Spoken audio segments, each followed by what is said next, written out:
Ճիշտն ասած, ես ի սկզբանե ներկայացնեմ, այո, մենք ի սկզբանե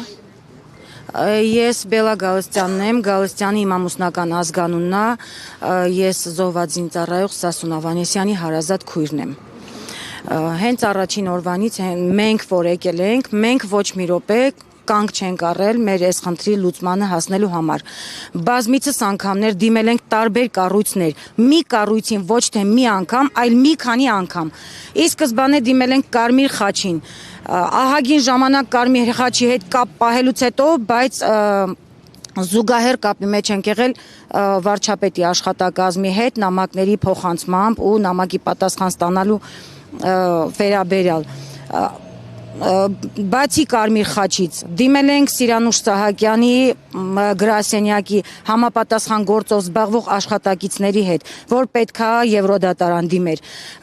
Մի քանի անգամ նամակ ենք ուղարկել վարչապետ Նիկոլ Փաշինյանին, իր աշխատակազմին։ Վարչապետ Նիկոլ Փաշինյանը առաջին անգամ նամակը հասցեագրել է արտաքին գործերի նախարարություն։ Ահագին ժամանակ սպասելուց մեծ ջանքերի արդյունքում ես ստացել եմ ընդամենը մի երկու տողանոց ընդհանուր սենց օդի մեջ մի հատ այնպիսի պատասխան, որ մեզ ընդհանրապես չի վերաբերում, այսինքն այդ հարցը միշտ բարձրաձայնվում է, բայց ոչ մի հստակ պատասխան, ոչ մի գործին նորմալ ընթացք տրվող ինչ-որ մի պատասխան չի եղել։ Որից հետո նորից ենք նամակ ուղարկել Նիկոլ Փաշինյանին։ Երկրորդ անգամ Նիկոլ Փաշինյանը նամակը հասցեագրել է ազգային անվտանգություն։ Պարոն Նիկոլ Փաշինյան, մենք հասկանում ենք ամեն ինչ։ Եթե մենք նամակը ուղարկում ենք ձեզ, մենք ակնկալում ենք հստակ պատասխան ձեր կողմից որպես երկրի ղեկավար։ Մենք քաջ գիտակցում ենք, ինչքան էլ որ դուք շեշտում եք, որ ազգային անվտանգության իրավասության շրջանակներում է տվյալ գործը,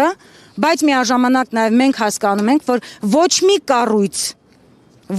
կառույց չի գործի առանց երկրի ղեկավարի հանձնարարականի կամ որոշման արդյունքում։ Դա չի լինելու։ Մենք դա պարզ հասկանում ենք, գիտակցում ենք։ Ինչի համար է նամակները ուղարկվում։ Մենք ակնկալում ենք հստակ պատասխան Նիկոլ Փաշինյանից։ Մի քանի անգամ մենք պահանջել ենք հանդիպումը, բայց ստացել ենք այնպիսի պատասխան, որ դա հնարավոր չի։ Պարոն Աբազյանի ազգային անվտանգության նախկին տնօրենի ժամանակ գոնե մեզ մի քանի անգամ ընդունում էր։ Խոստացել էին, որ հարցը միշտ մնում է օրակարգում ու առաջնակի որպես խնդիր, բայց երբեք հստակ ժամկետների մասին չեն խոստացել։ Իսկ նորանշանակ Անդրանիկ Սիմոնյանի հետ էլի նամակ ուղարկել ենք, պահանջել ենք հանդիպում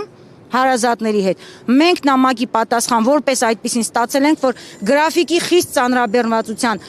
հետևանքով չենք կարողանում կազմակերպենք այդ հանդիպումը, առաջին իսկ հնարավորության դեպքում կկազմակերպենք հանդիպումը։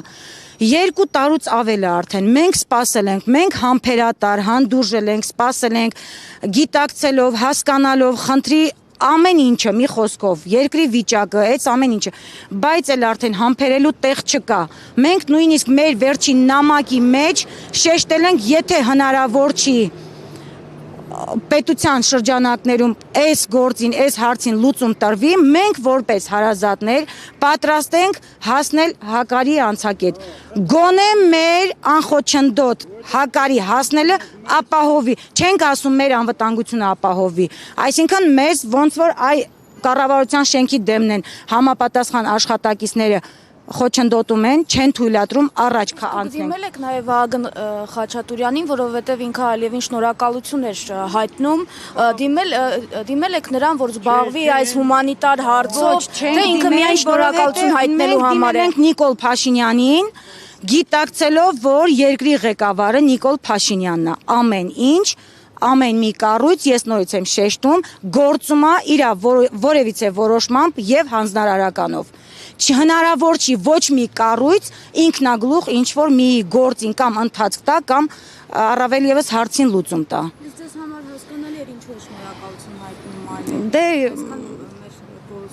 Հասկանում ենք, տեսել ենք, ամեն ինչից տեղյակ ենք, ուղղակի ամեն ինչ չենք մանրամասնում, էլի եմ ասում, մենք ակնկալում ենք մեր պատասխանն ու մեր հարցի, մեր խնդրի լուծումը Նիկոլ Փաշինյանից, քանի որ ինքը երկրի ղեկավարն է։